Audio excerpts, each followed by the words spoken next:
I just liked how sharp he is about families and how smart he is about how we can have all sorts of rules for ourselves in the world. But when it's our own children, the rules go out the window. You know, what's objectively best is different from what's subjectively understood to be the best for your own kids. And that was funny. I mean, it's sort of built in. And the situation was amusing.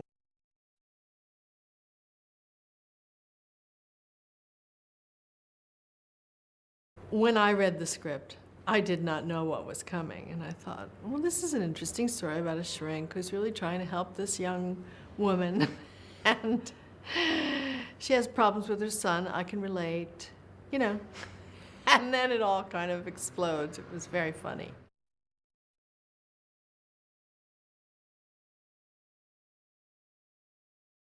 It's very intimate and known.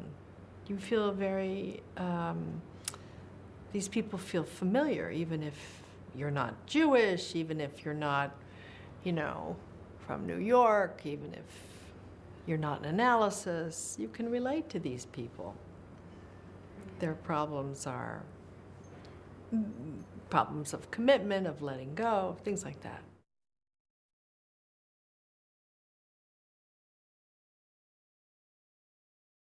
It's hard to, you know, let go of those desires to mother and to correct and to help and to do for and all those things. And I don't think it matters if you're a shrink or a professor or you know, the President of the United States. Probably it's hard no matter when this moment happens in a parent's life, when the child goes off. And you want it to happen, successfully and have them be completely independent, but I think for Lisa, she's at that moment right there with this boy.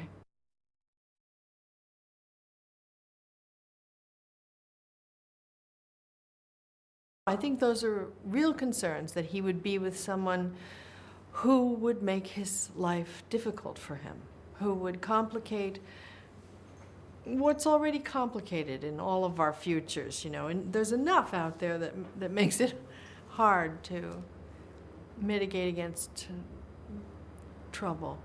But when you marry outside of your religion, you set up a whole bunch of a set of difficulties and challenges, and you marry someone much, much older, you do the same.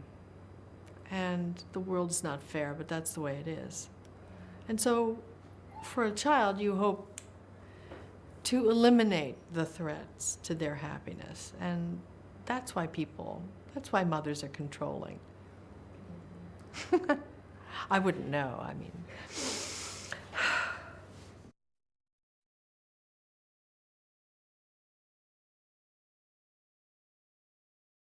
It's nice to be shooting in New York. New York is the greatest place in the world to shoot a movie. It really is.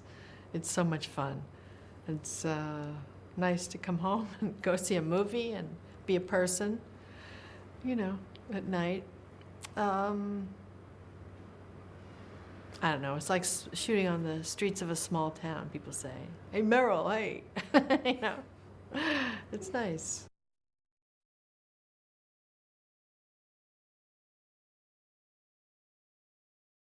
He's a really lovely actor and a very, he's got an amazingly open quality as a man, as a young man, you know. He doesn't hide behind some facade of cool. He's very available, and it's a really lovely quality in a man. I think he's got great timing, and he's got a good singing voice. You don't know about that, but yeah, he had some CDs that he'd made, and he's got a band, I guess, on One Tree Hill. They use the music sometimes, but yeah. So he's a very talented guy.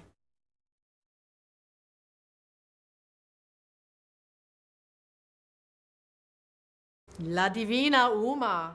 I mean, she was the revelation. What a surprise. I had admired her work in sort of more stylized stuff, but I didn't know how really, really wonderful an actress she is until I sat across from her and watched her work, and she's really amazing. She's amazing. She could pretty much do anything, I told her.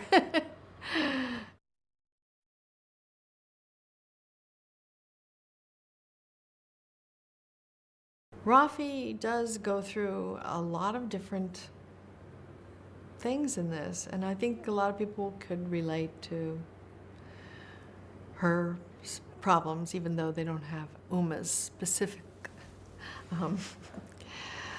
gifts, maybe. They might share her problems in this movie. Yeah, because that feeling of being in your late 30s and having dedicated a big chunk of your life to a relationship that ultimately tanks, and a person disappoints you in a major way, and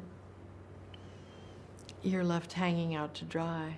I think a lot of young women, that happens to them. And then feeling vulnerable to whatever comes along right away on the rebound, and being suspect about it, and yet, wanting to be happy and wanting to go towards her happiness.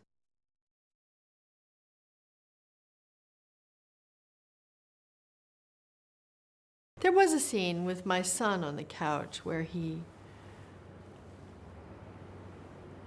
where I try to just break through all the roles and just to tell him really what I think is the truth about living and life and what I know. Not with my mother hat on, not with my shrink hat on, but just really to communicate to him what I know about living. And that scene, Brian was wonderful in it, and I thought it was really well written. It was fun to play.